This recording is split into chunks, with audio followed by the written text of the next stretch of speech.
got is we've got a, basically the show this year has got smaller size shells, but they've got a little more lift charge in them to compensate. So we're going to have shells that are as good as the 12s, the 10s, and the 8s will be as good as the 10s. So won't have as much venue spread, but everything else. What I gave you there is what they have, what happened in China in February. And it also talks in there about how they build these fireworks. They put one person in one concrete bunker and they build one firework and then hand it out, and then they shut the door and they build one more. And they have like hundreds of these bunkers. And that way they consider whatever they're doing with these shells that we have tonight, they're only going to take out one person. That's all so they don't care. We're going to have much more danger. So we can't skid the boxes in the trailer. Make sure you pick them up. The people that were here the other night, there was a bunch of gunpowder in one of the boxes. They'd taken the shells out and left all the gunpowder in there. That's what sifts through the cardboard box, gets underneath, gets on the plywood in here. And when you slide it, it's what I showed the other night, is compression.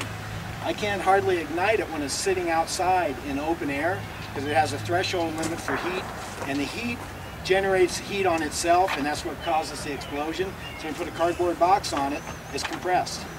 It'll ignite that cardboard box. It'll go right in the hole that the black powder came out of, go right to a fuse, and go right into the shell, and then the whole thing goes up.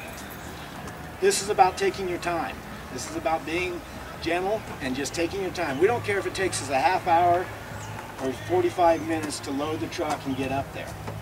We're going to take it up as we want. We're not going to have anything stacked over the sides of the truck. We may have to have two loads because we have so many boxes.